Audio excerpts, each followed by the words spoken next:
तव कथामृतं तप्तजीवनं कविभिरीडितं कल्मषापहं श्रवणमङ्गलं श्रीमदाततं भुवि गृह्णन्ति ये भूरिदा जना। তোমার কথামৃত, তোমার কথা তো কথা নয়, অমৃত সমান কথা। তব কথামৃতম তপ্ত জীবনম, যাদের জীবনটা জ্বলে পুড়ে খাঁক হয়ে যাচ্ছে, সংসারী মানুষের এই জীবনকে শান্তি বিধান করতে পারে, এই জীবনের যে তাপ জ্বালা এটা দূর করে দিতে পারে তোমার কথামৃত। এই কথামৃত তপ্ত জীবনম কবিভিरीडितम, কবিগণ পণ্ডিতগণ বহুবার তোমার স্তুতি করেছেন, তোমার প্রশংসা করেছেন, তোমার কথা তোমার বলেছেন, বহু পণ্ডিতগণের দ্বারা বহু স্তুত। আর কি? কবিভিरीडितम শ্রবণমঙ্গলম কল্মষাপহম, এই পাপ বিনাশকারী তব কথামৃত, তোমার কথামৃত পাপ বিদূরণকারী, পাপ দূরকারী।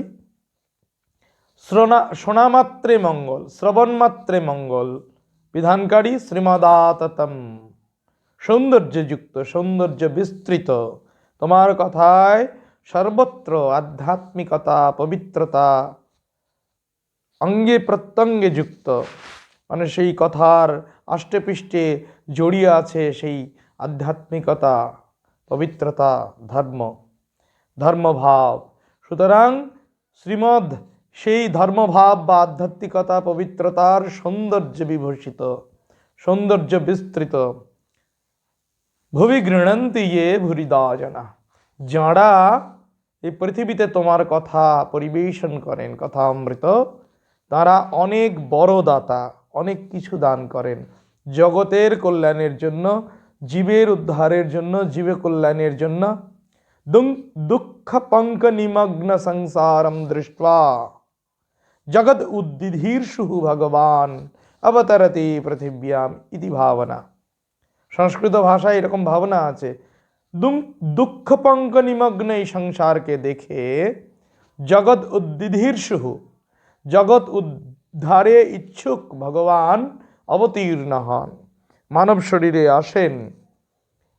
তখন তাকে আমরা অবতার বলি, অবতার কল্প, অবতার পুরুষ বলি, তাকে পূজা করি। শ্রীরামকৃষ্ণদেবের ভাষায় যে ঈশ্বরকে দেখাও যা, ঈশ্বরের অবতারকে দেখাও তা। ওই গঙ্গা দর্শন স্পর্শন, গঙ্গা জল স্পর্শ করলে, দর্শন করলেই হয়, যে কোনো জায়গায় গিয়ে করলেই হয়। ওই হরিদ্বার থেকে আরম্ভ করে গোমুখ পর্যন্ত, গঙ্গোত্রী গোমুখ থেকে আরম্ভ করে ওই সেই গঙ্গা যেখানে গিয়ে মিলিন হচ্ছে, সমুদ্রে মিলে যাচ্ছে, সে পর্যন্ত দর্শন করবার প্রয়োজন হয় না। গঙ্গার যে কোনো এক স্থান থেকে জল স্পর্শ করলাম, গঙ্গা জল গ্রহণ করলাম, তাতেই কিন্তু গঙ্গা দর্শন স্পর্শনের কাজ হবে। সেইভাবেই বলতে চাইছেন ঠাকুর, তেমনই বলতে চাইছেন যে ঈশ্বরকে সম্পূর্ণরূপে, অব্যক্ত অনাদি অনন্ত ঈশ্বরকে সম্পূর্ণরূপে জানা তো সকলের পক্ষে সম্ভব নয়, বা জানাও যায় না। অনন্তকে শান্ত সীমাবদ্ধ জীব জানবে কি করে? অবতারের মধ্য দিয়ে তাকে দেখা যায়, জানা যায়। তো শ্রী শ্রী রামকৃষ্ণের সেই কথামৃত, যে কথামৃতে শ্রী শ্রী রামকৃষ্ণের উপদেশ সুন্দরভাবে, সাবলীলভাবে পরিবেশিত হয়েছে, অপূর্ব সেই বর্ণনা নৈপুণ্য, এক গুরুগম্ভীর আধ্যাত্মিক সম্পদে ভরা, গুরুগম্ভীর তত্ত্ব, দার্শনিকতা শুধু এতে আছে এমনটা নয়। সেই দার্শনিকতাপূর্ণ সেই তত্ত্বকথা, সেই শাস্ত্রকথা কিভাবে সহজ সরলভাবে, সুন্দরভাবে সাধারণ মানুষের উপযোগী করে পরিবেশন করা যায়, এইরকম একটি অনন্য গ্রন্থ শ্রী শ্রী রামকৃষ্ণ কথামৃত, যেটিতে মাস্টারমশাই মানে মহেন্দ্রগুপ্ত পরিবেশন করছেন ঠাকুরের কথামৃত। তো অসাধারণ সেই শৈলী, ঠাকুরের যেমন বাচন শৈলী, সেই কথকতা, সেই যে ভাবনা, সেই যে লৌকিক গল্প, উপমা, বিভিন্ন প্রাসঙ্গিক বিভিন্ন রকমের গান, তিনি গেয়েছেন বিভিন্ন সময়, সেগুলোর সমাহারে সুন্দরভাবে যে ডায়ালগসগুলো, কথোপকথনগুলো এই গ্রন্থের মধ্যে যেমন সন্নিবেশিত আছে, তেমনি আমরা লক্ষ্য করব ঠাকুরের বাচনভঙ্গি, গল্প বলার কৌশল, কথোপকথনের কৌশল সে তো অনন্য। তার তো মানে বিশেষণ দিয়ে বিশেষিত করে তাকে ছোট করা যায় না, বা বিশেষণ দিয়েও তাকে বোঝানো মুশকিল, মানে কোন বিশেষণে বিশেষিত করব। কিন্তু শ্রী শ্রী রামকৃষ্ণ কথামৃতকার যিনি শ্রীমা মাস্টারমশাই, তাঁর স্মৃতিশক্তি, তাঁর এই যে পরিবেশন ক্ষমতা পদ্ধতি, সেটা প্রভুর কৃপায় অসাধারণ, অনন্য। যে প্রাদেশিক ভাষায় এইরকম একটি ধর্মীয় গ্রন্থ, অধ্যাত্ম সম্পদে পূর্ণ একটি গ্রন্থ হতে পারে, এইরকম অনন্য গ্রন্থ আর বোধহয়, এরকম মৌলিক গ্রন্থ আর বোধহয় কোনো প্রাদেশিক ভাষায় নেই, আর বোধহয় পাওয়া যায় না সেরকম খুব একটা। শ্রী শ্রী রামকৃষ্ণ কথামৃতের বিকল্প যেন আমরা ভাবতেই পারি না। আমরা যারা অধ্যাত্ম পিপাসু, শ্রীরামকৃষ্ণ পদ অনুসরণ করে এগিয়ে চলেছি আধ্যাত্মিক জগতের দিকে, অধ্যাত্ম সম্পদে পূর্ণ হবার জন্য, আমাদের জীবনকে ধন্য কৃতার্থ করবার জন্য, আমরা যারা অধ্যাত্ম জীবনে অভিলাষী, যারা ভগবান লাভ মনুষ্য জীবনের উদ্দেশ্য শ্রীরামকৃষ্ণের এই বাণীকে সর্বস্ব করে এগিয়ে চলেছি, পাথেয় করেছি, তাদেরকে শ্রী শ্রী রামকৃষ্ণ কথামৃত অবশ্য পড়তে হবে, আমাদের অবশ্য পাঠ্য।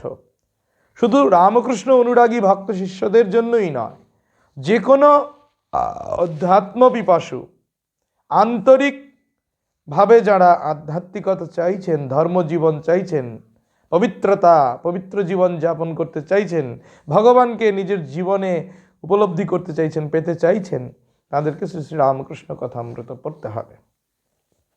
তো শ্রী শ্রী রামকৃষ্ণ কথামৃত পড়লে এর স্থান কাল অনুযায়ী যে বর্ণনা, সেই বর্ণনা কুশলতা, কৌশল, সেই বর্ণনা শিল্প, সেই অসাধারণ শিল্প সুষমা, তা আমরা লক্ষ্য করতে পারবো। এই অসাধারণ একটি গদ্যকাব্য কথা শিল্প শ্রী শ্রী রামকৃষ্ণ কথামৃত শুধু সাহিত্যরস আহরণের জন্য নয়, শুধু সাহিত্যরস পিপাসু জন্য এই শ্রী শ্রী রামকৃষ্ণ কথামৃত নয়, এর লক্ষ্য কিন্তু আধ্যাত্মিক ভাবনায় ভাবিত হওয়া, আধ্যাত্মিক হয়ে যাওয়া, আধ্যাত্মিকতা লাভই এই গ্রন্থ পাঠের চরমতম উদ্দেশ্য, এবং আমাদের একমাত্র লক্ষ্যই ঈশ্বর লাভ বা ভগবান লাভ। যারা আমরা ভগবানকে পেতে চাই, তাদেরকে আমাদের অবশ্যই শ্রী শ্রী রামকৃষ্ণ কথামৃত পড়তে হবে। শ্রী শ্রী রামকৃষ্ণ কথা কি শুধু কথা? মহাভারতের কথা অমৃত সমান, কাশীরাম দাস কহে শুনে পুণ্যবান। তাহলে রামকৃষ্ণ কথা অমৃত সমান আমরা কি বলতে পারি না? আমরা বলতে পারি, রামকৃষ্ণ কথা অমৃত সমান শুধু নয়, রামকৃষ্ণ কথা কথামৃতই, অমৃত। এই কথামৃত সাধারণ কোনো কথা নয়, সাধারণ কথার আকারে, গল্পের আকারে, লৌকিক ছলে, লৌকিক গল্পের উপমা দিয়ে, লৌকিক গল্প বলে, লৌকিক উপমা দৃষ্টান্ত টেনে এনে এই আধ্যাত্মিক দার্শনিক কঠিন উপদেশগুলোকে সহজ করে ঠাকুর সাধারণের উপযোগী করে দিলেন। একমাত্র কারণ আমাদের উন্নতি, একমাত্র লক্ষ্য ভক্তের উন্নতি, সাধারণ জনজীবনের কল্যাণ, অধ্যাত্ম পিপাসুদের আধ্যাত্মিক স্তরে পৌঁছে দেওয়া, জীবনের যত সমস্যার সমাধান আমরা এই শ্রী শ্রী রামকৃষ্ণ কথামৃতে পাই। একমাত্র আধ্যাত্মিকতা লাভ করলেই, আধ্যাত্মিক হলেই সমস্ত ব্যবহারিক সমস্যার সমাধান হতে পারে। এইরূপ দিগদর্শনও আমরা শ্রী শ্রী রামকৃষ্ণ কথামৃতে পেয়ে থাকি। এমন দিগদর্শন দেয় যে গ্রন্থ, সেই গ্রন্থের উপদেশ, শ্রী শ্রী রামকৃষ্ণ উপদেশ কখনো অশাস্ত্রীয় হতে পারে না। তার ভিত্তি যে শাস্ত্রীয় হবে এ বিষয়ে কোনো সংশয় নেই। এই শাস্ত্রীয় ভিত্তি এই দৃঢ় ধারণা, এই বিশ্বাস, এই ভাবনা থেকেই আমার একটি গবেষণার ইচ্ছে হয়। আমি শ্রী শ্রী রামকৃষ্ণ উপদেশিষু শাস্ত্রীয় ভাবনা সাম্যম এরকম একটি সংস্কৃত ভাষায় গবেষণায় ব্রতী হই। এই গবেষণা কার্য শুরুর পূর্বে আমি গুরুদেব পরম পূজ্যপাদ শ্রীমৎ স্বামী গহনানন্দজি, রামকৃষ্ণ মঠ মিশনের চতুর্দশ সংঘাধ্যক্ষ শ্রীমৎ স্বামী গহনানন্দজির আশীর্বাদ লাভ করি। তার বহুপুত সান্নিধ্য, জ্বলন্ত জীবন আমি তার কাছে থেকে অনুভব করেছি। নিজের জীবনকে আদর্শ পথে চালিত করবার জন্য আমি বহু উপদেশ, বহু দিগদর্শন তার কাছে পেয়েছি। তার প্রত্যেকটি দিগদর্শন আজও আমার স্মৃতিতে জলজল করছে, স্মৃতিতে উজ্জ্বল হয়ে অবস্থান করছে। সে প্রসঙ্গ এখানে বিস্তৃত করবার নয়। শ্রীগুরুর কৃপা, শ্রীগুরুর সেবা, শ্রীগুরুর সাহচর্য, শ্রীগুরুর ভালোবাসা যে কতখানি অমূল্য সম্পদ, তা এর মতো আর কে জানে। যে উপভোগ করেছে, যে সেই সংস্পর্শ পেয়েছে, সেই জানে। তো আমি তো তার আশীর্বাদ বিভিন্ন সময় বিভিন্নভাবে পেয়েছি, কিন্তু এই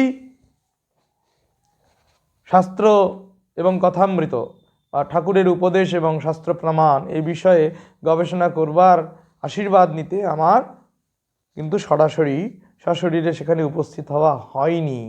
আমি চিঠি লিখি, তিনি আমাকে চিঠিতেই আশীর্বাদ করেন যে আমি চিঠিটি এই ভিডিওতে আপলোড করে এর সঙ্গে দিয়ে দিতে পারবো, আপনারা দেখে নিতে পারবেন, চিঠির ছবি দেওয়া থাকবে। তো দেখলে ভালো লাগবে, আপনাদেরও ভালো লাগবে, শুধু দর্শকবৃন্দের, আমার তো ভালো লাগছেই, ভালো লাগবে।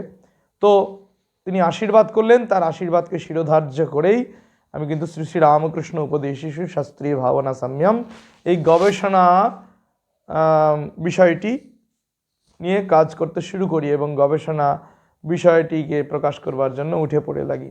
শুধু সংস্কৃত ভাষায় একটি গবেষণা হবে, একটি ডিগ্রি লাভ হবে, এর মধ্যে এই ব্যাপারটা যেন সীমাবদ্ধ থাকে না, এতে যেন একটা তৃপ্তি খুব একটা হয় না।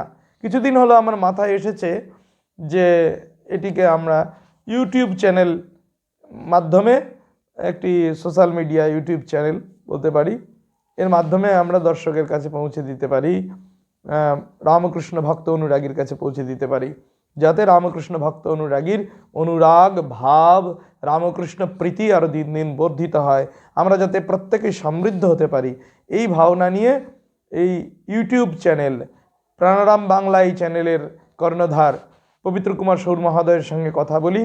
তিনি অনুমোদন প্রদান করেন। তিনি বললেন এরকম একটা প্রিমিয়ার করা যেতেই পারে, এটা তো একটা দীর্ঘ বিষয়। তো এই পরিকল্পনা থেকেই আমার ইচ্ছে হলো যে শ্রী শ্রী রামকৃষ্ণ উপদেশ ও শাস্ত্র প্রমাণ এই বিষয় অবলম্বনে যে ধারাবাহিকভাবে একটা প্রিমিয়ারের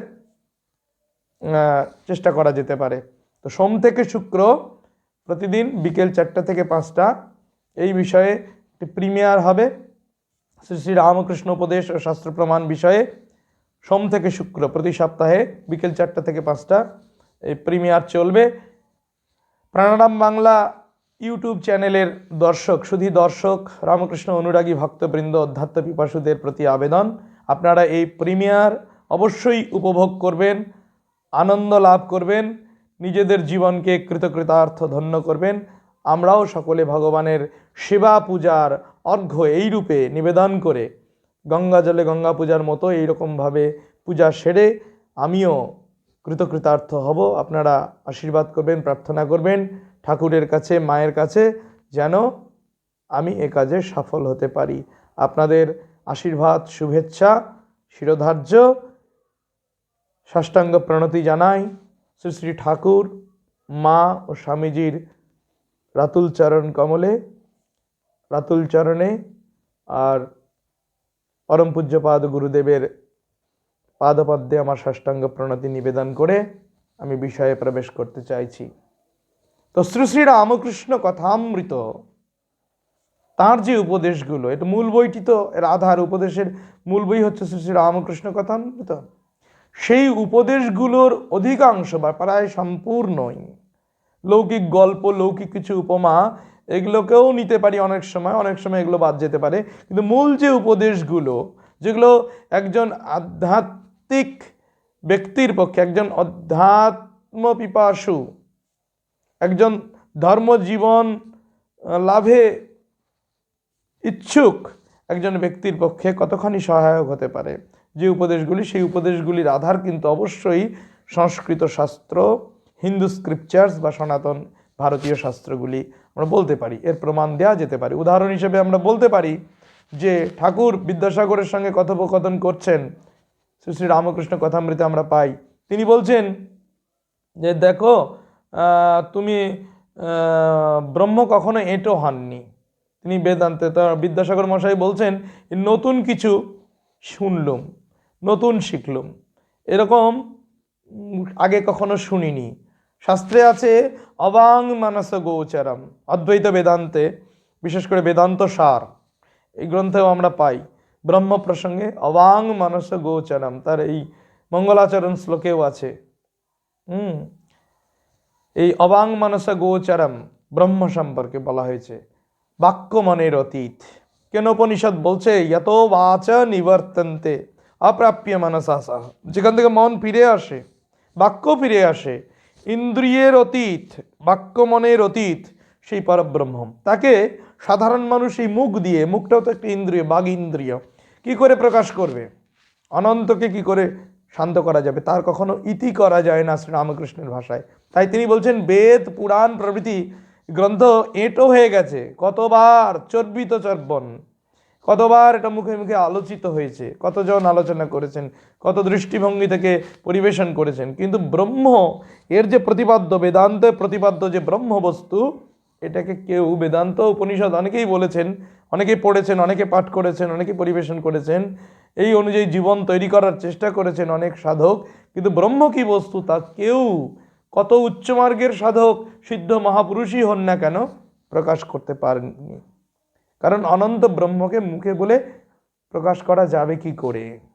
তাই ব্রহ্ম কখনো এঁটো হয়নি, ব্রহ্ম কখনো উচ্ছিষ্ট হয়নি, এঁটো হয়নি। এই সহজ কথাটিকে বললেন, যার আধার কিন্তু এই যে আমরা পেলাম কেনোপনিষদে, যত বাচ নিবর্তন্তে প্রাপ্য মনসা সহ অবাং মনস গোচরম, এই সমস্ত।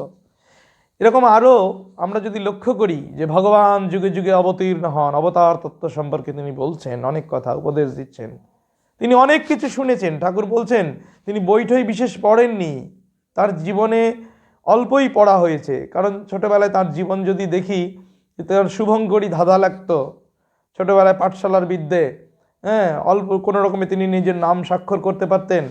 আর ওই কথা এই সমস্ত রামায়ণ গান, বিভিন্ন কথাগুলো তার মুখস্থ ছিল, তিনি মুখে মুখে সেগুলো বলতে পারতেন। অঙ্ক, যোগ অঙ্ক ভালো লাগলেও বিয়োগ অঙ্ক ভালো লাগতো না। তো পড়াশুনো তার বেশি দূর, পাঠশালার বিদ্যে তিনি তার দাদা রামকুমার চট্টোপাধ্যায়কে বলেইছিলেন যে চালকলা বাধা বিদ্যে তার জন্য নয়, চালকলা বাধা বিদ্যে সে লাভ করতে চায় না, সে অধ্যাত্মবিদ্যায় পারদর্শী হতে চায়। এই যে তার অভিপ্সা, এটা পূর্ণ হয়েছিল জগন্মাতার ইচ্ছায়। তার জাগতিক বিদ্যা কিন্তু সেই অর্থে সেরকম হয়নি, কিন্তু তিনি অনেক বেদান্ত শুনেছেন, অনেক শাস্ত্র শুনেছেন বিভিন্ন জায়গায়। তিনি তার ধরত্ব গুণ, তার স্মৃতিধর হিসেবে যে তার যে ক্ষমতা, স্মৃতিধর একজন ব্যক্তি, তিনি অসাধারণ স্মৃতিধর ছিলেন। তার বহু শ্রুতির কারণে এবং তার বিশেষত তার সাধনার কারণে তার হৃদয়ে বেদ উন্মোচিত হয়, হৃদয়ের দ্বার উন্মোচিত হয়। তিনি হৃদয়ে কন্দরে তিনি উপলব্ধি করেন সেই পরম সত্য, যেমন সত্যদ্রষ্টা বৈদিক ঋষিগণ সেই পরম সত্যকে উপলব্ধি করে ঘোষণা করেছিলেন বেদ মন্ত্র। আমরা বেদ মন্ত্র যেটা পাই সেগুলো তো কারো রচিত নয়, সেগুলো দর্শন, উপলব্ধি। শ্রীরামকৃষ্ণের এরকম উপলব্ধি দর্শন হলো। এই দর্শনের আলোকে তিনি তার কথামৃত ভক্তের জন্য উপহার দিয়েছেন, যে কথামৃত পড়ে আমরা ঋদ্ধ শুধু হব না, সমৃদ্ধ নয়, আধ্যাত্মিক সম্পদে সমৃদ্ধ তো হবই, আমরা আমাদের লক্ষ্যে পৌঁছে যাব, ঈশ্বর লাভ করতে সক্ষম হব। তো শ্রী শ্রী রামকৃষ্ণ কথামৃত শাস্ত্রের আধারে রচিত, এটা আমরা বলবো। এটাই আমার আজকের এই প্রিমিয়ারের প্রথম পর্বের আজকে প্রথম পর্ব কিছু আলোচনা শুরু করব, প্রথম পর্ব দিয়ে কিছুটা করব, এরপরে পরপর চলবে। তো যাই হোক, আমরা দেখব যে শ্রী শ্রী রামকৃষ্ণ কথামৃত পাঠে কি হয়, এর এফেক্টটা কি। সেন্ট লুই বেদান্ত সোসাইটিতে আছেন পরম পূজ্যপাদ স্বামী চেতনানন্দজি মহারাজ। তিনি বলছিলেন রামকৃষ্ণ মঠ এই কথামৃত ভবনের একটা প্রিমিয়ার হয়েছিল বিশ্বভক্ত সম্মেলন, সেখানে পেয়েছি বা তার অন্য বক্তৃতায় পেয়েছি।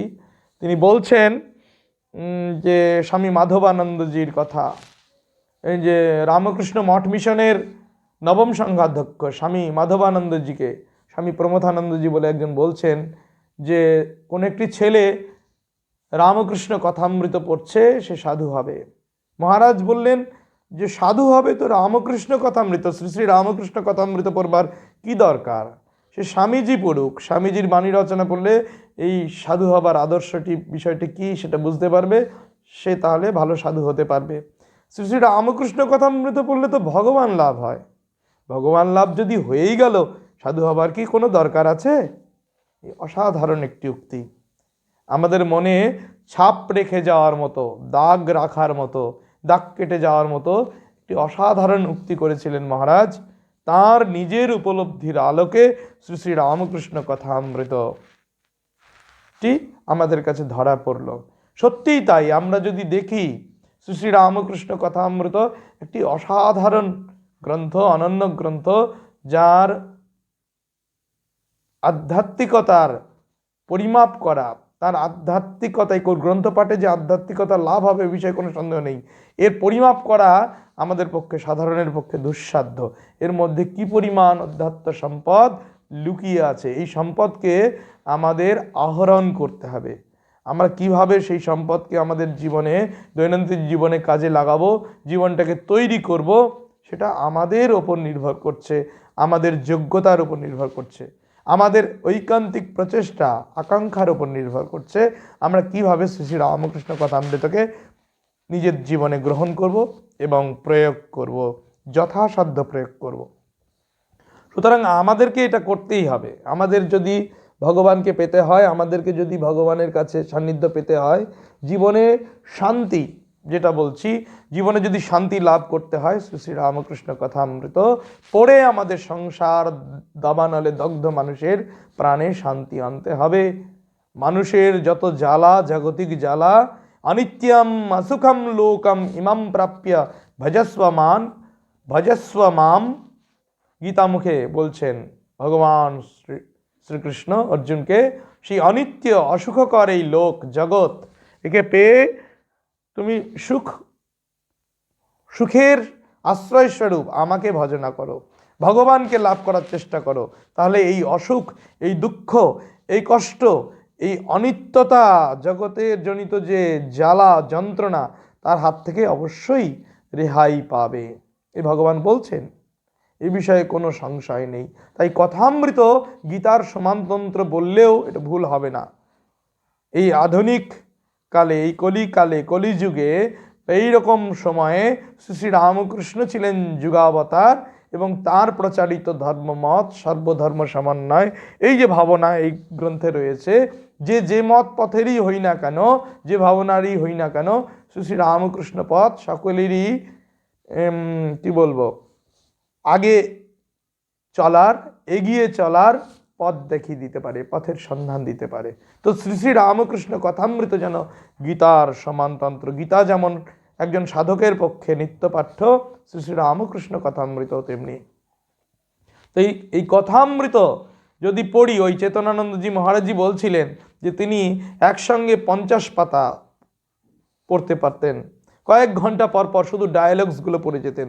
তারপর যখন পার্ক সার্কাসে হাঁটতে যেতেন, তার ভীষণ হতো, তার ওই সেন্টেন্সগুলো তিনি দেখতে পেতেন। এরকম হওয়া স্বাভাবিক। আমরা যে যার চিন্তা করে, আমরা যে যার চিন্তা করব, শ্রীরামকৃষ্ণদেব বলছেন, যে যার চিন্তা করে সে তার সত্তা পায়। আমরা যে যার চিন্তা করব সে তার সত্তা পাবো, এ বিষয়ে কোনো সন্দেহ নেই। আমরা যদি কথামৃত নিয়ে দিন রাত ভাবি, আমাদের জীবনটাকে তৈরি করি, তা আমাদের দর্শন হবে। ঠাকুর বলছেন আদর্শ গৃহীর ক্ষেত্রে, আদর্শ গৃহীর জীবনটা কেমন হবে সেই উপদেশ বলছেন। সংসারে কেমন করে থাকবে, আর ঈশ্বরেই বা কী করে মন হবে, সংসারে থেকে কি ঈশ্বরে মন হওয়া সম্ভব? মাস্টারমশাই যখন জানতে চাইছেন, তিনি অসাধারণ, সংসারে কি করে থাকবে সেটা ঝুড়ি ঝুড়ি উপদেশ দিয়ে দিলেন, পথ বাতলে দিলেন, আবার সঙ্গে সঙ্গে বলে দিলেন মাস্টারমশাইকে উত্তর দিচ্ছেন স্বয়ং ভগবান, স্বয়ং প্রভু শ্রীরামকৃষ্ণ কি বলছেন, যে নির্জন বাস, সাধুসঙ্গ, সদসৎ বিচার এগুলো করতে হয়। নির্জনে দই পেতে মাখন তুলে জলে রাখো। নির্জনে মন্থন করতে হয়, দই নাড়ানাড়ি করলে দই জমে না, নির্জনে দই পাততে হয় এবং দই থেকে মাখন মন্থন করে তুলে জলে রাখো। তাহলে মনটাকে মাখন করো, নির্জনে সাধনা করে ভক্তি জ্ঞান রূপ মাখন অর্জন করো, মাখন লাভ করো, তারপর সংসার রূপ জলে রাখলে সেটি দুধে জলে মিশবে না, তখন সে আর দুধ রইল না, যখন সে মাখনে পরিণত হয়েছে তাকে জলে ছেড়ে দিলেও নির্লিপ্ত হয়ে ভাসবে, অর্থাৎ সংসারে সে নির্লিপ্ত হয়ে থাকতে পারবে।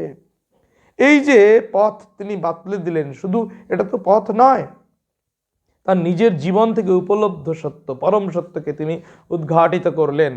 শুধু কথা নয়, কথার কথা নয়, কিভাবে থাকবে বড় লোকের বাড়ির ঝির মতো সংসারে থাকবে, দাসীর মতো, হাতে তেল মেখে কাঁঠাল ভাঙবে, পিঁপড়ের মতো, যেমন বালি আর চিনি, সংসারে বালি চিনিতে মেশানো আছে, চিনিটুকু নেবে, সার পদার্থ নেবে, সংসার থেকে সার গ্রহণ করবে, সংটাকে ত্যাগ করবে। রাজহাঁসের মতো দুধে জলে মেশানো আছে, সেই দুধ থেকে জল দুধ মেশানো আছে, সেই মিশ্রণ থেকে দুধটুকু গ্রহণ করবে, জল ত্যাগ করবে, রাজহাঁস পারে। আবার বলছেন পাকাল মাছের মতো সংসারে থাকতে হবে। পাঁকে আছো কিন্তু তোমার গায়ে পাঁক লাগবে না, যেমন পাকাল মাছ, মাগুর, শিঙি এই সমস্ত মাছের পাকে থাকে কিন্তু জল ঢেলে দাও গায়ে পাঁক থাকে না এতটুকুও। সুতরাং সেই পাকাল মাছের মতো আমাদের সংসারে থাকতে হবে। তিনি এরকম অনেক অসাধারণ অসাধারণ উদাহরণ দিয়েছেন, অপূর্ব অপূর্ব সুন্দর কতগুলো লৌকিক উদাহরণ দিয়ে তিনি বুঝিয়েছেন সংসারী মানুষ কি করে সংসারে থাকবে, আর এইভাবে সংসারে থেকে ঈশ্বরে মন দেবে। এক হাতে সংসার কর্ম করো আর অন্য হাতে ঈশ্বরকে ধরো, যখন সময় হবে দুই হাতে সংসার কর্ম ফেলে দুই হাতে ঈশ্বরকে ধরবে। তো এই যে বাঁদর ছানার উদাহরণ দিয়েছেন, বাঁদর ছানার মতো ঈশ্বরকে ধরা যেতে পারে, আবার বিড়াল ছানার মতো সংসারে থাকা যেতে পারে। বিড়াল ছানার উদাহরণ শরণাগতই ভাব, শরণাগত হয়ে সংসারে থাকা, ঈশ্বরের শরণাগত হয়ে। তাহলে এই জ্বালা, শোক, তাপ, রোগ এর হাত থেকে রেহাই পাওয়ার একমাত্র উপায় ভগবান শ্রীরামকৃষ্ণ বলছেন কি না, শরণাগত হওয়া। বিড়াল ছানার মতো, বিড়াল ছানাকে বিড়াল মা যেখানে রাখেন সেখানে থাকে, এঁটো পাতার এখানেই থাকুক, আর ওই হেসেলেই রাখুক, আর অন্যত্র কোথাও কোনো জঙ্গলে নিয়ে গিয়ে রাখুক, যেখানে রাখে সেখানে বসেই সে কেবল মিউ মিউ করে। আমাদের কেবল মায়ের শরণাগত হয়ে, ভগবানের শরণাগত হয়ে শুধু তাকে ডেকে যেতে হবে। এইরূপ সাধন পদ্ধতিও তিনি শেখালেন। শ্রী রামকৃষ্ণ কথামৃতে এরকম অভূতপূর্ব মণিমাণিক্য তুল্য মূল্যবান, কি তার চেয়েও বেশি মূল্যবান, মাণিক্যের চাইতেও কম মূল্য নয়, একটা অমূল্য সম্পদ, অমূল্য বস্তু তিনি এই শ্রী শ্রী রামকৃষ্ণ কথামৃতে আমাদের জন্য রেখে গেছেন। মাস্টারমশাইয়ের মধ্য দিয়ে শ্রী শ্রী রামকৃষ্ণ উপদেশ আমরা কিন্তু পাচ্ছি। তো আমরা দেখব এই উপদেশগুলোর অনেকগুলো ধরন আছে, ভাগ আছে। আমরা যখন আলোচনায় মূল পর্বে শুরু করব তখন এই ভাগ করে নিয়েই করব। যে প্রথম পর্বে হয়তো আমরা অবতার তত্ত্ব বিষয়ক কিছু করলাম, সম্পূর্ণটা হলো না, এবং তার সেই উপদেশগুলোর আধারে উপদেশগুলোর প্রেক্ষাপট হিসাবে কোন কোন শাস্ত্রের প্রয়োগ হতে পারে, কোন কোন শাস্ত্র থেকে কিছু শ্লোক নেওয়া যেতে পারে, যে শ্লোকগুলো এবং উপদেশগুলো সমানতন্ত্র, সমান সাম্য আছে উভয়ের মধ্যে, আবার কিছু বৈষম্যও আছে। কিছু শ্রীরামকৃষ্ণের নিজস্ব বাচন ভঙ্গিতে, নিজস্ব ভঙ্গিমায় বা লৌকিক উপমা গল্পের আকারে শ্রীরামকৃষ্ণ সেগুলো পরিবেশন করছেন, যেখানে শ্রীরামকৃষ্ণের নিজস্বতা আছে, সেগুলো আমরা বিচার করে দেখবার চেষ্টা করব। এসব করলে আমাদের অনুরাগ, রামকৃষ্ণ অনুরাগ প্রীতি আরও বাড়বে, বই কমবে নয়, কমবে না, আমাদের বাড়বে, অবশ্যই বাড়বে, এ বিষয়ে কোনো সন্দেহ নেই। তা আমরা প্রথম পর্বে আজকে আমরা শুরু করছি শ্রী শ্রী রামকৃষ্ণ উপদেশের অবতার তত্ত্ব বিষয়ে কিছু দৃষ্টিপাত করার। তো বলে রাখি, এই বিষয়ে শুরু করার আগে একটু বলে রাখি যে এই গবেষণা কাজে আমাকে সহায়তা করেছিল আমার যারা গাইড আছেন, যারা আমার অধীক্ষক, সুপারভাইজার স্যারেরা, তারা তো আমার, তাদের কাছে তো ঋণী। তারা আমাকে সাহায্য করেছেন, আজও করে চলছেন। কাজটি এখনও সম্পূর্ণ হয়নি, সম্পূর্ণ করার চেষ্টা চলছে। তো যাই হোক, তারা তো করেইছেন, তাদের কাছে আমি কৃতজ্ঞ। সঙ্গে সঙ্গে এই আমার সুপারভাইজার গাইডের বাইরেও রামকৃষ্ণ মঠ মিশনের বিভিন্ন সময় বিভিন্ন সন্ন্যাসী বা বিভিন্ন এদের কাছে আমি সহযোগিতা পেয়েছি। তাদের কিছু উপদেশ, তাদের কিছু মূল্যবান দিক নির্দেশ লাভ করে আমি কৃতকৃতার্থ হয়েছি। আর বিশেষ করে আমি ঋণী আমার এই কাজটিকে, আমার মৌলিক বলেই মনে হয়েছে। এই কাজটির চিন্তা ভাবনা পরিকল্পনা আগেই আমার মাথায় এসেছে। তারপরে আমার একজন অধ্যাপক স্যার ছিলেন, অধ্যাপক অলোকানন্দ বন্দ্যোপাধ্যায়, যিনি এখন রিটায়ার করেছেন বিশ্বভারতী শান্তিনিকেতনে, তিনি বোলপুরে থাকেন। তার কৃপায় বা তার আশীর্বাদে এই কাজটায় অনেকটা করতে সফল হয়েছি। এবং তিনি আমাকে একটি বইয়ের সন্ধান দেন। সেই বইটি হলো কুমারকৃষ্ণ নন্দী প্রণীত শ্রীরামকৃষ্ণ বাণী ও শাস্ত্র প্রমাণ। আরেকটি বই আমি সংগ্রহ করেছি ডক্টর হরিশ্চন্দ্র সিংহের গীতাতত্ত্বে শ্রীরামকৃষ্ণ। এরকম আরও কিছু হয়তো বই অন্যান্য পাওয়া যাবে, যেগুলো আমার এই গবেষণা কাজটি এগিয়ে নিয়ে যেতে সহায়তা করেছে। সুতরাং এই যে বই দুইটির নাম বললাম, এই বই দুটির কাছে আমি বিশেষভাবে কৃতজ্ঞ, ঋণী। তো কতগুলো ভাগে ভাগ করে নিতে পারি শ্রী শ্রী রামকৃষ্ণ কথামৃত। তিনি সংসারাশ্রম বিষয়ে বলছেন, কামিনী কাঞ্চন নিয়ে বলছেন, গুরুতত্ত্ব, ত্যাগ, সত্য কথা বিষয়ে কিছু উপদেশ, বিশ্বাস, ব্যাকুলতা, সন্ন্যাস, কর্মযোগ, ভক্তিযোগ, জ্ঞানযোগ, যোগতত্ত্ব, ধ্যানতত্ত্ব, সাকার নিরাকার বিষয়ে বিভিন্ন আলোচনা আছে শ্রী শ্রী রামকৃষ্ণ কথামৃত। আমরা যদি পড়ি ভালোভাবে দেখব অবতার তত্ত্ব বিষয়ক আলোচনা, শাস্ত্র পাণ্ডিত্য, সর্বধর্ম সমন্বয়। তো আমরা আজকে প্রথমে বেছে নিচ্ছি প্রথম পর্বে অবতার তত্ত্বের কিছু আলোচনা করার জন্য।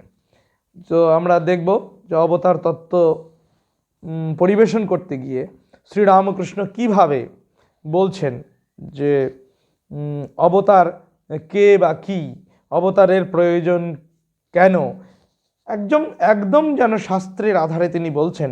শাস্ত্র না পড়ে শ্রীমদ্ ভাগবত, ওই গরুড় পুরাণ প্রভৃতি শাস্ত্র, যেখানে বিশেষত ভক্তিশাস্ত্র যেগুলো বলা হচ্ছে, বৈষ্ণবীয় শাস্ত্র, যেখানে অবতার তত্ত্বের প্রাধান্য রয়েছে, গরুড় পুরাণে আছে, শ্রীমদ্ ভাগবতে আছে, গীতাতেও আছে, গীতাতে অন্যভাবে আছে আর কি। এই গীতাতেও আছে অবতার তত্ত্ব, অবতারের কথা। তিনি যুগে যুগে আসেন, অবতীর্ণ হন সাধু পরিত্রাণের জন্য, অসাধু বিনাশের জন্য। এগুলোকে শ্রীরামকৃষ্ণ তাঁর মতো করে তিনি কিভাবে উপদেশ দিচ্ছেন ভক্তের জন্য, সেগুলো দেখব।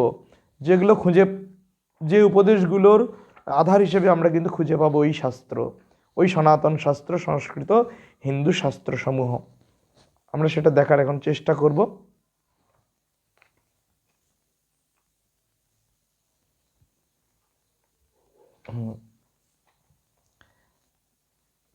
ঠাকুর শ্রীরামকৃষ্ণ বলছেন, ঈশ্বরকে সাকার নিরাকার দুই দেখা যায়।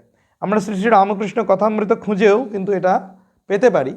আমি এই বইটির সহায়তা পাচ্ছি বিশেষ করে, সেটি হচ্ছে ওই কি বলবো, আপনাদের বলেছিলাম যেটি শ্রীরামকৃষ্ণ বাণী ও শাস্ত্র প্রমাণ। এই বইটিতে এই শ্লোক কোটেশনগুলো ঠিকভাবে খুব সংকলিত আকারে বলে দেওয়া আছে। এখান থেকে বলাটাই আমার কাছে খুব সহজ বলে মনে হচ্ছে, সেই জন্য এখান থেকে উল্লেখ করব। কিন্তু ঠাকুরের যে মূল কথাগুলো, সেগুলোর কিছু পরিবর্তন হয়েছে আর কি। হয়তো মূল কথামৃতে হয়তো কথাটা এইরকম ঠিক নেই, এরকমই আছে, একটু হয়তো পরিবর্তিত। এটা তো সংকলন করা একটা গ্রন্থ, সংকলিত হয়েছে, ঠাকুরের উপদেশগুলোকে সংকলন করা হয়েছে। আবার শ্লোক, যে শ্লোকগুলির সঙ্গে এই উপদেশগুলি সমানতন্ত্র, যে শ্লোকগুলির সঙ্গে এই উপদেশগুলো, ঠাকুরের উপদেশগুলো মেলে, সেগুলোও এখান থেকে তিনি এগুলো কালেক্ট করে এখানে সংগ্রহ করে রেখেছেন। তো আমি এখান থেকেও বলবো শ্রী শ্রী রামকৃষ্ণ কথামৃত, মূল কথামৃত যেটি, সেটিতেও যাব। সেটিতেও যদি আমরা দৃষ্টিপাত করি, সেখানেও দেখতে পাবো যে ঠাকুর বলছেন যে ঈশ্বর সাকার নিরাকার দুই। ওই যেমন মাস্টারমশাইকে বলেছিলেন না, এই মাস্টারমশাই এলেন, তাকে বললেন যে তোমার সাকার ভালো লাগে না নিরাকার ভালো লাগে? মাস্টারমশাই বললেন আজ্ঞা নিরাকার ভালো লাগে, তবে এ বুদ্ধি করো না, ঠাকুর বলছেন মাস্টারমশাই মহেন্দ্রগুপ্তকে, যে এ বুদ্ধি করো না যে কেবল নিরাকার সত্য আর সাকার সত্য নয়, এ বুদ্ধিটি তোমার মনে রেখো না, যে যিনি নিরাকার তিনি আবার সাকার হবেন কি করে? সাদা জিনিস কি কালো হয় কখনো? একসঙ্গে দুটোর সহাবস্থান কি করে হয়? যারা মাটির প্রতিমা পুজো করেন, মাস্টারমশাই বলছেন তাদের তো বুঝিয়ে দেওয়া উচিত, তাদের মাটির প্রতিমা পুজো না করে ঈশ্বরের পুজো করা উচিত। তো তখন একটু বিরক্ত হলেন ইয়ে ঠাকুর, মাস্টারমশাইকে উত্তর দিচ্ছেন তোমাদের কলকাতার লোকেদের ওই এক, খালি লেকচার দেওয়া, নিজে বোঝে না অপরকে বোঝাতে যাওয়া। মাস্টারমশাই কিন্তু অহংকার চূর্ণ হয়েছিল, তিনি বলছেন সত্যি তো, এ কি ইতিহাস শাস্ত্র, সাহিত্য, অঙ্কশাস্ত্র? আমি নিজে বুঝি না অপরকে বোঝাতে যাই, এটা তো নিতান্ত মূর্খামি। হ্যাঁ, কারণ যেটা আমি নিজে বুঝি না আপনি শুতে পায় না অপরকে ডাকে, শঙ্করাকে ডাকে। তো আগে নিজে বুঝি, আমি নিজেই বুঝি না অন্যকে বোঝাতে চাইছি। তো ঠাকুর কিন্তু সুন্দর অন্যত্র বা এখানেও মাস্টারমশাইকে বলছেন, বিভিন্ন জায়গায় আছে একই উপদেশের বহু জায়গায় বহু পাতায় আমরা দেখব। কারণ ঠাকুর বলছেন ঈশ্বরীয় কথায় পুনরুক্তি দোষ নেই। এর ঠাকুর ঈশ্বরীয় কথা প্রসঙ্গে একই কথা অনেক জায়গায় অনেক প্রেক্ষাপটে অনেকভাবে বলেছেন, সেই জন্য কথামৃতে বিভিন্ন পরিচ্ছেদে একই উপদেশ কিন্তু আমরা লক্ষ্য করতে পারবো, এটাতে কোনো দোষের নয়। শ্রীরামকৃষ্ণ স্বয়ং বলছেন ঠাকুরের কথা ঈশ্বরের কথা যত বলা যায় যত শোনা যায় তত কল্যাণ। সুতরাং এই একই উপদেশ দুবার হয়েছে তিনবার হয়েছে, এটা কোনো দোষের নয়। তো ওইখানে উদাহরণ দিয়েছেন সাকার নিরাকারকে বোঝাতে গিয়ে, তিনি বলছেন ওই ভক্তিহীনে তিনি কি হন? বরফ। ভক্তিহীনে তিনি সাকার, আর জ্ঞান সূর্য উদিত হলে তিনি নিরাকার। যেমন বরফ আর জল উপাদান, কিন্তু সেই জলীয় উপাদান জল, সেটি যখন ফ্রিজে রাখছি বা ঠান্ডা হচ্ছে, সেটি বরফে হচ্ছে খুব ঠান্ডা হয়ে, আর সেটা যখন সূর্য উদয় হলে মানে সেটাকে যখন উত্তাপ দেওয়া হচ্ছে স্বাভাবিক পরিবেশে, সেটি কিন্তু গলেই, সেই বরফ গলেই জল হয়ে যাচ্ছে। ঠাকুর সুন্দর বললেন, কি সুন্দর বললেন, আমরা সুন্দর মানে ভাবতে পারি না, এরকম এত সহজ সরল সাবলীলভাবে বুঝিয়ে দিলেন নিরাকার আর সাকার ব্যাপারটি, যে বরফটাই জল, জলই আবার ঠান্ডা হয়ে বরফ। সেই রকম ভক্তি হিমে যিনি সাকার, ভক্তিরূপ হিমে যিনি সাকার মূর্তি পরিগ্রহ করলেন, জ্ঞান সূর্য উদিত হলে তিনি কিন্তু আবার নিরাকার। সুতরাং যিনি যে ঈশ্বর সাকার তিনি কিন্তু নিরাকার, এ বিষয়ে কোনো কিন্তু সংশয় নেই। ঠাকুর বোঝাচ্ছেন। এই যে বলছেন শ্রীরামকৃষ্ণ, হ্যাঁ অবশ্য দেখা যায়, ওই জিজ্ঞাসা করছেন, হ্যাঁ অধরকে উপদেশ দিচ্ছেন, বেশি বিচার করা ভালো নয়, মার পাদপদ্মে ভক্তি থাকলেই হলো, বেশি বিচার করতে গেলে সব গুলিয়ে যায়। এ দেশে পুকুরের জল উপর উপর খাও, বেশ পরিষ্কার জল পাবে, বেশি নিচে হাত দিয়ে নাড়লে জল ঘুলিয়ে যায়, তাই তার কাছে ভক্তি প্রার্থনা করো। ধ্রুবর ভক্তি সকাম, রাজ্য লাভের জন্য তপস্যা করেছিলেন। প্রহ্লাদের ভক্তি কিন্তু নিষ্কাম অহৈতুকী ভক্তি। তিনি কি বললেন? প্রহ্লাদের যে ভক্তি সেটা কিন্তু নিষ্কাম ভক্তি, অহৈতুকী ভক্তি। প্রহ্লাদের ভক্তি নিষ্কাম অহৈতুকী ভক্তি, ধ্রুবর ভক্তি সকাম। সে রাজ্য থেকে বঞ্চিত হয়েছে, সে রাজ্য লাভের জন্য সাধনা করছে, তপস্যা করছে, সেই জন্য তার ভক্তি সকাম। আর প্রহ্লাদ কিন্তু এই রাজ্য সম্পদ কিছু চায়নি, সে শুধু ভগবানকে চেয়েছে, সেই জন্য তার ভক্তি নিষ্কাম অহৈতুকী। ভক্ত বলছে ঈশ্বরকে কী রূপে লাভ হয়? শ্রীরামকৃষ্ণ ওই ভক্তির দ্বারা। তবে তার কাছে জোর করতে হয়, তার কাছে জোর আবদার করি আমরা, আমাদের প্রিয়জনের কাছে আবদার করি, এটা আমায় দিতে হবে, এটা আমায় দাও, এটা আমার পাওনা, আমায় এটা দিতেই হবে, আমি এটা নেব। কিন্তু শ্রীরামকৃষ্ণ বলছেন ভক্তির দ্বারা, কি বলছেন? ভক্তির দ্বারা তবে তার কাছে জোর করতে হয়। দেখা দিবিনি, গলায় ছুরি দেব, এর নাম ভক্তির তমঃ। ঠাকুর বলছেন ভক্তির মধ্যে আবার বিভিন্ন গুণ নিয়ে আসছেন। কীরকম? যে ভক্তির তমঃ ব্যাপারটা বলছেন কি, তুই যদি দেখা না দাও আমি গলায় দড়ি দেব, আমি গলায় ছুরি দেব। এই যে এই ভাবটা, এটা একটা ভক্তির তমঃ বলছেন। হ্যাঁ, তমগুণ, এই তমগুণ দোষের নয়, এই তমগুণ ভক্তির তমঃ। সুতরাং এই তমগুণ ভগবানের দিকেই ভক্তকে এগিয়ে দেয়, ভগবান থেকে দূরে করে না। ভক্ত জিজ্ঞেস করছেন ঈশ্বরকে কি দেখা যায়? শ্রীরামকৃষ্ণ বলছেন হ্যাঁ, অবশ্য দেখা যায়। নিরাকার সাকার দুই দেখা যায়। সাকার চিন্ময় রূপ দর্শন হয়, আবার সাকার মানুষ, তাতেও তিনি প্রত্যক্ষ। অবতারকে দেখাও যা, ঈশ্বরকে দেখাও তা। বলছেন ঈশ্বর যুগে যুগে মানুষ রূপে অবতীর্ণ হন। আমরা মূল কথামৃতে এরকম পেলাম। ওই কথাটি এই শ্রী রামকৃষ্ণ বাণী এবং শাস্ত্র প্রমাণে আছে। কিভাবে আছে? যে ঈশ্বরকে সাকার নিরাকার দুই দেখা যায়, ভাষাটা একই আছে, কোথাও হ্রস্বই আছে জোর দিয়ে বলছে, কোথাও জোর দিয়ে বলছেন না। সাকার চিন্ময় রূপ দর্শন হয়, আবার সাকার মানুষ, তাতেও তিনি প্রত্যক্ষ। অবতারকে দেখাও যা, ঈশ্বরকে দেখাও তা। ঈশ্বরই যুগে যুগে মানুষ রূপে অবতীর্ণ হন। এই কথাটা প্রায় মিলিয়ে আছে, একই রকম আছে।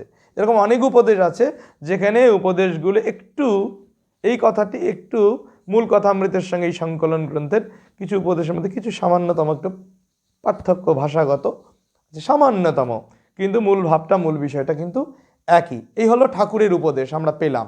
এর মধ্যে তিনটি অংশ ভাগ করে নেওয়া হয়েছে। যে সাকার চিন্ময় রূপ দর্শন হয়, সাকার নিরাকার দুই ঈশ্বর, এই যে একটি অংশ, এর প্রমাণ হিসেবে, শাস্ত্রীয় ভিত্তি হিসেবে আমরা দেখব চৈতন্য চন্দ্রোদয় থেকে নেওয়া হয়েছে। 6ষ্ঠ অধ্যায় 70 নম্বর শ্লোক বলা হচ্ছে, দ্বে ব্রহ্মণি ভুবি জ্ঞেয়ে মূর্তামূর্তঞ্চ এব চ মূর্তামূর্ত স্বভাবোয়ম ধ্যেয় নারায়ণো বিভু। বলছেন দুটো ব্রহ্ম, ব্রহ্মের দুটো রূপ বলছেন, একটা মূর্ত এবং আরেকটি অমূর্ত। যেটা মূর্ত হচ্ছে মূর্তি পরিগ্রহণ করেই মূর্ত, যিনি লীলা করতে এসেছেন জগতে, ভগবান মানুষ শরীরে নরলীলা করছেন, তখন তিনি মূর্ত হলেন। নির্গুণ নিরাকার যদি সর্বব্যাপী ব্রহ্ম হন, তিনি তার শক্তিকে সংহত করলেন, মায়াকে আশ্রয় করে, শক্তিকে আশ্রয় করে, তার শক্তিকে আশ্রয়, শক্তি বা মায়া যাই বলি না কেন, আশ্রয় করে তিনি অবতীর্ণ হলেন, মূর্ত হলেন, প্রকাশিত হলেন, আবির্ভূত হলেন। তাই ঠাকুর অন্যত্র বলছেন, ঠাকুরের উপদেশে আমরা পাই শক্তিরই অবতার, শক্তির অবতার, শক্তি ছাড়া অবতার গ্রহণ অসম্ভব। তাহলে ব্রহ্মের দুটো রূপ দেখছি, একটা মূর্ত, একটা অমূর্ত। ব্রহ্মকে দুইভাবে জানতে হবে, তিনি সাকার আবার নিরাকার, এটাই যেন বলতে চাইছেন। তাহলে এটা সমানতন্ত্র হলো। এই উপদেশের সঙ্গে শাস্ত্রীয় চৈতন্য চন্দ্রোদয়ের এই উপদেশ শ্লোকের সঙ্গে ওই ঠাকুর শ্রীরামকৃষ্ণের উপদেশের সমানতন্ত্রতা আমরা খুঁজে পেলাম। যে মিলটা, সাদৃশ্য, সাম্য যাই বলি না কেন, আমরা খুঁজে পাচ্ছি। মূর্তামূর্ত স্বভাবোয়ম ধ্যেয় নারায়ণো বিভুঃ। এই নারায়ণকে শুধু সাকার সগুণ নারায়ণ রূপে, নারায়ণ শঙ্খচক্র গদা পদ্মধারী সেই চতুর্ভুজ নারায়ণ রূপে দর্শন করলেই হবে না। কি বলছেন? যে তিনি মূর্ত এবং অমূর্ত। মূর্ত শুধু নয়, তিনি শুধু রূপের মধ্যেই আছেন এমন নন, তিনি অরূপও বটে, রূপের অতীত বটে। তাই তিনি মূর্ত এবং অমূর্ত স্বভাব বিশিষ্ট। এই নারায়ণ বিভু, এই রূপেই আমাদেরকে ধ্যান করতে হবে। আবার দেখি ওই শ্লোকের আরেকটি অংশে, আবার সাকার মানুষ, তাতেও তিনি প্রত্যক্ষ বলছেন। যে মানুষ সাকার, মানুষ সাকার, আমি সাধারণ একজন মানুষ, আমার মতো এরকম দ্বিপদ অনেক মানুষ এ জগতে আছেন। তিনি বাহ্য আকারে, আকৃতিতে মানুষ, তার অন্তরের দিক থেকে তিনি কতখানি মনুষ্যত্ব লাভ করেছেন বা মনুষ্যত্বকে ছাড়িয়ে দেবত্বের দিকে এগিয়েছেন কিনা, তিনি দেবমানব কিনা, সেটা পরে বিচার্য। কিন্তু এই যে মানুষ শরীর ধারণ করে আমরা এসেছি, এই মানুষের মধ্যে কিন্তু তার বেশি প্রকাশ। অন্যান্য জীবজন্তুতেও তিনি আছেন, সর্বভূতে তিনি আছেন। শাস্ত্র বলছে এই সর্বভূতের মধ্যে শ্রেষ্ঠ ভূত, শ্রেষ্ঠ জীব হচ্ছেন এই মানুষ। মানুষের মধ্যেও কিন্তু মানুষ রূপ ধারণ করে আছি আমরা, এর মধ্যেও আমাদের মধ্যেও কিন্তু তিনি আছেন। আবার কি বলছেন, এই মানুষ সাধারণ মানুষের কথা তিনি বলছেন না, এই মানুষ হচ্ছে দেব মানব বা অবতার কল্প বা অবতার পুরুষ। এদের মধ্যে তার প্রকাশটা যেন আরও বেশি। ইতর জীবজন্তু থেকে, মনুষ্যতর জীবজন্তু থেকে মানুষের মধ্যে তার প্রকাশটা যেমন বেশি, আবার সাধারণ মানুষ থেকে বেশি প্রকাশ, সবচেয়ে বেশি শক্তি সম্পন্ন হচ্ছেন তারা, তার শক্তিতে শক্তিমান তারা যারা অবতার পুরুষ। অবতারকে দেখাও যা, ঈশ্বরকে দেখাও তা। ঈশ্বর অবতারের মধ্য দিয়েই কথা কন, এই যেন ভাব। শ্রীরামকৃষ্ণ এটাই বলতে চাইছেন, ঈশ্বরই কিন্তু যুগে যুগে মানুষ রূপে অবতীর্ণ হন, এ কথাটা বলছেন। আর কি বলা হলো এর উদাহরণ হিসাবে, দ্বিতীয় অংশ যদি বলি, মানুষের মধ্যে, সাকার মানুষের মধ্যে তাকে প্রত্যক্ষ করা যায়, ঈশ্বরকে প্রত্যক্ষ করা যায়। তাহলে এর সমানতন্ত্র কি, কোন শ্লোকটি? ব্রহ্মবৈবর্ত পুরাণ, কৃষ্ণ জন্মখণ্ড সম্ভবত, হ্যাঁ কৃষ্ণ জন্মখণ্ডে। এতে আছে, মায়াশ্রিত ইহা সগুণ মায়াতীতশ্চ নির্গুণঃ স্বেচ্ছাময়শ্চ ভগবান ইচ্ছয়া বিকরতি চ। বলছেন তিনি মায়াশ্রিত হয়ে সগুণ হন। যিনি মায়াতীত তিনি নির্গুণ, মায়ার অতীত, সকল গুণের অতীত, নির্গুণ। তিনি মায়াশ্রিত হয়ে সগুণ হন এবং তিনি স্বেচ্ছাময়, তার ইচ্ছা কিন্তু স্বাধীন। তিনি নিজের ইচ্ছার বশে, কোনো ইচ্ছার অধীন তিনি নন। তিনি মায়ার অধীন হচ্ছেন বটে, সেটাও তার নিজের ইচ্ছাতে, নিজের ইচ্ছায়, স্বেচ্ছায় তিনি মায়াময় হচ্ছেন এবং মায়াযুক্ত হচ্ছেন, মায়াধীন হচ্ছেন, হয়ে কি করছেন, নিজেকে বিভিন্ন আকারে বিকৃত করছেন, বিভিন্ন রূপ পরিগ্রহ করছেন, নিজেকে বিকৃত করছেন, মানে নিজের রূপটাকে পরিবর্তন করছেন, নিজেকে বিভিন্নভাবে প্রকটিত করছেন। তাহলে আমরা পেলাম মানুষের মধ্যেও তিনি প্রত্যক্ষ, মানুষের যে বিভিন্ন রূপে মানুষ দেখা যাচ্ছে তার মধ্যেও কিন্তু তিনি আছেন। আবার কি বলছেন, অবতারকে দেখাও যা, ঈশ্বরকে দেখাও তা। হ্যাঁ, যে বিভিন্ন আকৃতি বিশিষ্ট আমরা যে মানুষ, এটা কিন্তু তিনি হয়েছেন, ঈশ্বরই এই সমস্ত বিভিন্ন মানুষ হয়েছেন। কিন্তু এই মানুষের মধ্যে শ্রেষ্ঠ মানব বা মহামানব যদি বলি, বা তার চাইতেও বেশি করে যদি বলি ঈশ্বর মানব,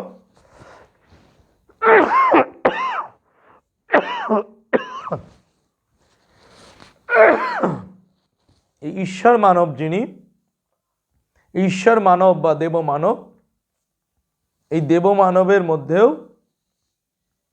তিনি প্রকটিত। সাকার মানুষের মধ্যে তো তাকে দেখা যাচ্ছে, বিভিন্ন আকৃতি বিশিষ্ট মানুষের মধ্যে তাকে দেখা যাচ্ছে, মানে তিনি বিভিন্ন আকৃতি বিশিষ্ট মানুষ হয়েছেন বলেই বলছেন, অবতারকে দেখাও যা, যিনি অবতার পুরুষ তাকে দেখাও যা, ঈশ্বরকে দেখাও তা। কারণ স্বয়ং ঈশ্বর এই অবতারের মধ্যে আছেন। কারণ ঈশ্বর নিজে মায়াকে আশ্রয় করে লোককল্যাণের জন্য, জগৎ কল্যাণের জন্য, লোকসংগ্রহের জন্য কি এসছেন, জগৎগুরুর ভূমিকা গ্রহণ করেছেন, পৃথিবীতে অবতীর্ণ হয়েছেন লোকশিক্ষার জন্যে। সুতরাং ঈশ্বর স্বয়ং অবতীর্ণ হয়েছেন।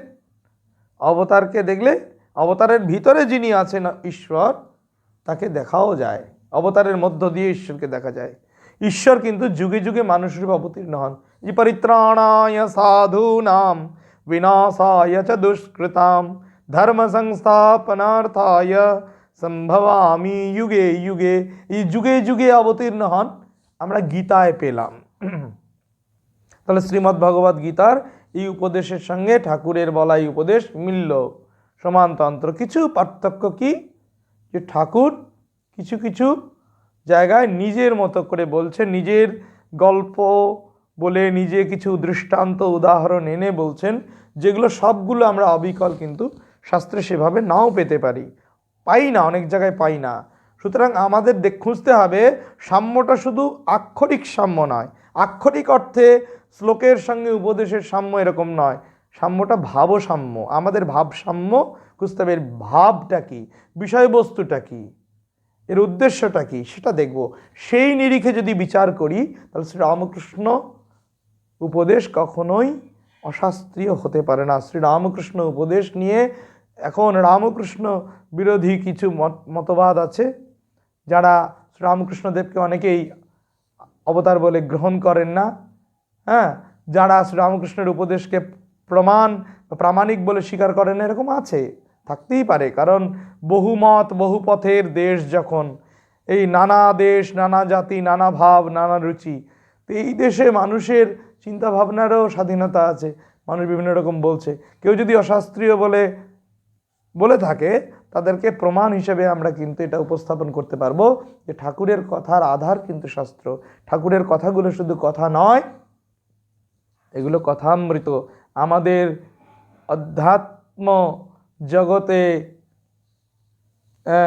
যারা আমরা যেতে চাই, যারা আমরা ভগবানকে আমার করে পেতে চাই, ভগবানকে লাভ করতে চাই, তাদের জন্য এই উপদেশ কতখানি অমূল্য, কতখানি শাস্ত্রসম্মত উপদেশ, তা আমরা কিন্তু বিচার করে দেখতে পারবো, গ্রহণ করতে পারবো।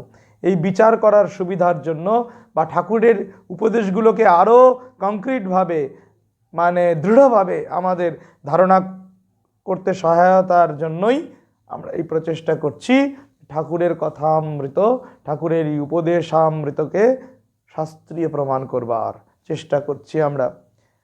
এবার দ্বিতীয় উপদেশ আমরা লক্ষ্য করতে পারি অবতার তত্ত্বে। ঠাকুর বলছেন আদ্যাশক্তির সাহায্যে লীলা। ঠাকুর কি বলছেন? আদ্যাশক্তি 249 পাতায়, এই অখণ্ড শ্রী শ্রী রামকৃষ্ণ কথামৃত 249 পাতাতেও এইটি আছে, এই উপদেশটি।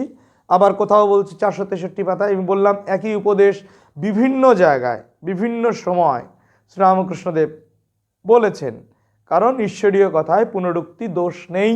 যত শোনা যায়, যত বলা যায়, তত কল্যাণ। তো এখানে আছে শ্রী শ্রী রামকৃষ্ণ কথামৃতে আছে, যিনি ব্রহ্ম তিনি শক্তি বলছেন, তাকেই মা বলে ডাকি। যখন তিনি নিষ্ক্রিয় তখন তাকে ব্রহ্ম বলি, আবার যখন তিনি সৃষ্টি স্থিতি সংহার কার্য করেন তখন তাকে শক্তি বলি, ব্রহ্ম বলি। আবার যখন সৃষ্টি স্থিতি সংহার কার্য করেন তখন তাকে শক্তি বলি। যেমন স্থির জল আর জলে ঢেউ হয়েছে, শক্তি লীলাতেই অবতার, এই বললেন। এখানে বললেন এইভাবে, শক্তি লীলাতেই অবতার। অবতার প্রেম ভক্তি শিখাতে আসেন, অবতার যেন গাভীর বাঁট, দুগ্ধের বাঁট থেকেই পাওয়া যায়। দুগ্ধ কিন্তু বাঁটের থেকেই পাওয়া যায়। কোথা থেকে? গাভীর বাঁট থেকে বলছেন। গাভীর দুগ্ধ, গাভীর দুধই আমরা পান করি, সেখান থেকে আমরা পুষ্টি, শারীরিক বল লাভ করি। শ্রী শ্রী গীতারূপ দুগ্ধ, শ্রী শ্রী রামকৃষ্ণ কথামৃত রূপ দুগ্ধ যদি আমরা পান করি, আমরা মানসিক, নৈতিক, আধ্যাত্মিক বল লাভ করব, মানসিক নৈতিক পুষ্টি লাভ করব এবং আধ্যাত্মিকভাবে সমৃদ্ধ হব, আধ্যাত্মিকতার চরম শিখরে পৌঁছতে পারবো। এ বিষয়ে কোনো কিন্তু সন্দেহ নেই, কোনো সংশয়ের অবকাশ নেই। তিনি বলছেন মানুষে তিনি অবতীর্ণ হন, যেমন ঘুটির ভিতর মাছ এসে জামে। ভক্তেরা কেহ কেহ ভাবিতেছেন শ্রীরামকৃষ্ণ কি অবতার পুরুষ, যেমন শ্রীকৃষ্ণ, শ্রী চৈতন্যদেব, খ্রাইস্ট, এরকম আমরা পাচ্ছি শ্রী শ্রী রামকৃষ্ণ কথামৃতে। এই প্রসঙ্গে আমরা বলিনি, অবপূর্বক ত্রিধাতু ঘয় প্রত্যয় করে অবতার কথাটি এসছে, সংস্কৃত ব্যুৎপত্তি, মানে যিনি অবতরণ করেন, নেমে আসেন, ঈশ্বর মায়াকে আশ্রয় করে সগুণ সাকার হন, অবতীর্ণ হন, লোকশিক্ষার জন্য বলে দিলাম, এই হলো অবতার। তো শ্রীরামকৃষ্ণ নিজের সম্পর্কেও যেন ইঙ্গিতে বোধহয় বলছেন যে অবতার পুরুষ অচিনে গাছ, মানে তাকে কেউ চেনে না। ঠাকুর আবার নিজের সম্পর্কে কখনো প্রকাশও করে বলছেন যে এবার ছদ্মবেশে জমিদারি দেখতে আসা, নিত্যানন্দের কোলে চৈতন্যের আবির্ভাব, এর ভেতর থেকে, নিজের শরীর দেখিয়ে ঠাকুর বলছেন, এর ভেতর থেকে বেরিয়ে এসে সচ্চিদানন্দ বলল, আমি যুগে যুগে অবতার। দেখলাম এবার পূর্ণ আবির্ভাব। এইভাবে নিজের স্বরূপ কখনো কখনো উদ্ঘাটন তিনি করছেন। শ্রীরাম বিবেকানন্দের কাছে শেষকালে হাটে হাঁড়ি ভেঙে দিয়ে গেলেন। তিনি বলেছিলেন, যাবার কালে হাটে হাঁড়ি ভাঙবো, ভেঙে দিয়ে যাব। তিনি বললেন, যে রাম যে কৃষ্ণ সেই ইদানিং এ শরীরে রামকৃষ্ণ। নিজের শরীর দেখিয়ে বলছেন, তবে তোর বেদান্তের দিক দিয়ে নয়। এই যে হাটে হাঁড়ি ভেঙে গেলেন, নিজের স্বরূপ উদ্ঘাটন করলেন, তিনি রাম রূপে এসেছেন, কৃষ্ণ রূপে এসেছেন, এবার রামকৃষ্ণ রূপে এসেছেন। এইসব দিক দিয়ে যদি চিন্তা করি তাহলে তিনি অবতার। তবে বিবেকানন্দ বলছেন যে তাকে অবতার ভাবে নেয় নিক, যে তাকে মানুষ ভাবে ভাবুক, যে তাকে মহামানব ভাবে গুরু ভাবে ভাবুক, যার যে ভাব সেভাবেই শ্রীরামকৃষ্ণকে গ্রহণ করুক, তাতে কিছু এসে যায় না। বলি, শ্রীরামকৃষ্ণকে যে প্রণাম করবে, নমস্কার করবে, সে সোনা হয়ে যাবে। এই হলো বিবেকানন্দের উপলব্ধি। বিবেকানন্দের অনুভূতির মানে উচ্চতা যদি মাপতে যাই, সেই উচ্চতা মাপার ক্ষমতা আমাদের নেই। এক একজন এক একভাবে শ্রীরামকৃষ্ণকে আলোচনা করছিলেন, একটা আলোচনার মাধ্যমে উপস্থাপন করছিলেন। কেউ ত্যাগীশ্বর, এরকম সাধক খুঁজে পাওয়া যায় না, এরকম ভক্ত খুঁজে পাওয়া যায় না, এত বড় মহামানব, এইরকম গুরুকুলের মধ্যে তিনি শিরোমণি। সবার কথা নরেন্দ্রনাথ মন দিয়ে শুনছিলেন। বিবেকানন্দ তখন বিবেকানন্দ হননি, নরেন্দ্রনাথ। তিনি বলছেন LOVE পার্সনিফাইড। তাকে যখন জিজ্ঞাসা করা হলো, LOVE পার্সনিফাইড, লাভ পার্সনিফাইড, শ্রীরামকৃষ্ণ প্রেমের মূর্ত বিগ্রহ। এই হলো নরেন্দ্রনাথ বিবেকানন্দের কি উপলব্ধি। সেই শ্রীরামকৃষ্ণ চৈতন্যদেব ছিলেন না, শ্রীকৃষ্ণ ছিলেন না, ক্রাইস্ট ছিলেন, এগুলো নিয়ে সংশয়, প্রশ্ন, মানুষের জিজ্ঞাসা এসেছে ভক্তদের মধ্যে। কিন্তু কারো কারো সংশয় দূর হয়েছে, কারো কারো বা হয়নি। সবার তো একরকম মনের অবস্থা নয়, মানসিক অবস্থান নয়। তো যাই হোক, শ্রীরামকৃষ্ণ কিন্তু অবতার তত্ত্ব উদ্ঘাটন করতে গিয়ে বললেন, শক্তি লীলাতেই অবতার। এই যে বললেন, আদ্যাশক্তি অবতার তত্ত্ব বলছেন। এই যে অন্য চ্যাপ্টার যদি খুঁজি, অন্য পরিচ্ছেদ, অন্য পৃষ্ঠা, সেখানে দেখব হয়তো এইরকমই পারবো, এইরকমই উপদেশ পাবো যে আদ্যাশক্তির সাহায্যে অবতার লীলা, তার শক্তিতে অবতার, সমস্তই মার শক্তি, মার শক্তি পেলে তবে কাজ করেন। এখানে কিন্তু এই 249 পৃষ্ঠায় আমরা কিন্তু পাচ্ছি শুধু এইটুকু কথা, শক্তি লীলাতেই অবতার। এইটুকু কথার মধ্যেই যেন সব কথাটা আছে। ঠাকুরের এই উপদেশের সঙ্গে সমানতন্ত্র কি? ওই পদ্মপুরাণের পাতালখণ্ডে আছে, সৃষ্টি স্থিত্যন্ত রূপা সা বিদ্যা বিদ্যা ত্রয়ীপরা। তিনি বিদ্যা এবং অবিদ্যারূপী, বিদ্যারূপী মায়া। ঠাকুর শ্রীরামকৃষ্ণের কথামৃতে উপদেশে পাবো কিন্তু আমরা, ঠাকুর বলছেন তিনি বিদ্যা মায়া আবার অবিদ্যা মায়া দুই। আবার তিনি সৃষ্টি স্থিতি প্রলয়কারিণী, ঠাকুরের উপদেশে পাবো। তিনি সৃষ্টি স্থিতি লয় করছেন। শাস্ত্র কিন্তু বলছে সৃষ্টি স্থিতি অন্তরূপ, সৃষ্টি স্থিতি ধ্বংস রূপ, এই তিনটি রূপ কিন্তু এই মায়া, এই শক্তি, এই আদ্যাশক্তির। স্বরূপা শক্তিরূপা চ মায়া রূপা চ চিন্ময়ী। তিনি স্বরূপা, তিনি শক্তিরূপা, আবার তিনি কিন্তু মায়া রূপা। তিনি আবার তাকে চিন্ময়ী বলা হয়েছে। ব্রহ্ম বিষ্ণু শিবাদীনাম দেহ কারণ কারণম। ব্রহ্ম বিষ্ণু শিব এদেরকেও ভাগবত শাস্ত্রে কিন্তু আছে গুণাবতার বলা হয়েছে। বিভিন্ন রকমের অবতারের কথা আছে, বর্ণনা আছে। অবতারের বিভিন্ন ধরনও আছে, এই কলাবতার, অংশাবতার, পূর্ণাবতার, এর সমস্ত আছে। এখানে কিন্তু গুণাবতার হিসেবে যদি দেখি, লীলাবতার, এর সমস্ত আছে। ব্রহ্ম বিষ্ণু শিব এক অর্থে অবতার, এই গুণাবতার যদি বলি। সৃষ্টি স্থিতি লয়ের দায়িত্ব এই তিন দেবের ওপরে দেওয়া হয়েছে।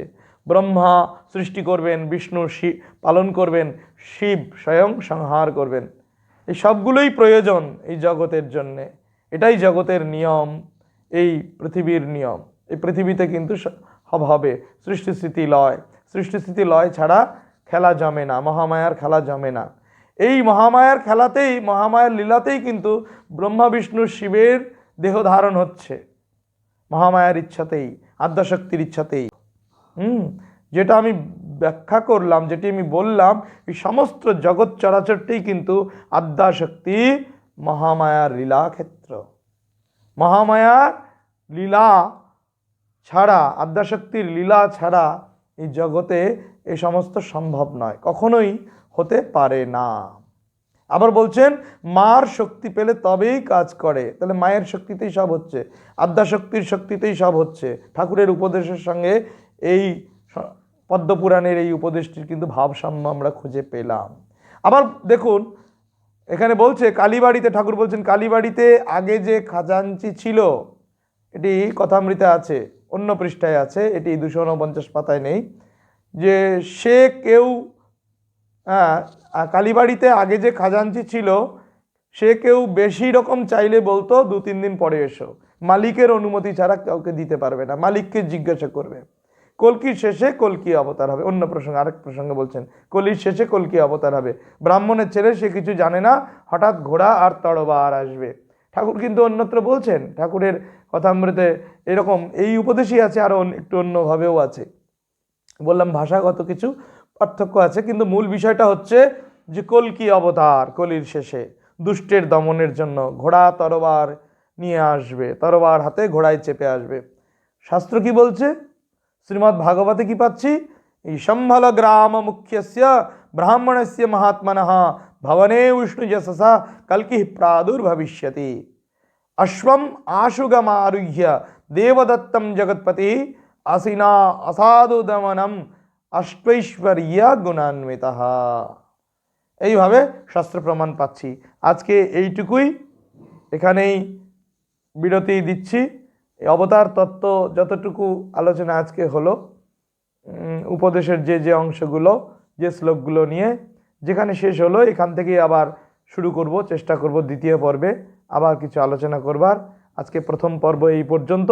আপনাদের সকলকে এই প্রাণারাম বাংলা ইউটিউব চ্যানেল এই প্রিমিয়ার দেখবার জন্য স্বাগত জানাচ্ছি। এইখানের বেল আইকনটি, এই চ্যানেলের বেল আইকনটি টিপে রাখবেন। আর ভালো লাগলে অবশ্যই লাইক শেয়ার করবেন বহুলভাবে, এই আশা রাখছি। প্রতি সপ্তাহে সোম থেকে শুক্র বিকেল 4টা থেকে 5টা ইউটিউব প্রাণারাম বাংলা চ্যানেলে প্রিমিয়ার দর্শন বা উপভোগ করতে রামকৃষ্ণ ভক্ত অনুরাগী বৃন্দ, সুধী বৃন্দ, দর্শক বৃন্দ ভুলবেন না, এই আশা রাখছি। সকলকে সাদর আমন্ত্রণ জানাচ্ছি। সকলকে নমস্কার, ধন্যবাদ জানাই। ওম নিরঞ্জনম নিত্যম অনন্তরূপম ভক্তানুকম্পা ধৃত বিগ্রহং বৈ ঈশাবতারম পরমেশমিড্যম তং রামকৃষ্ণম শিরসা নমামঃ। ওম শান্তি শান্তি শান্তি। हरि ओम तत्सत्। श्रीरामकृष्णार्पणमस्तु।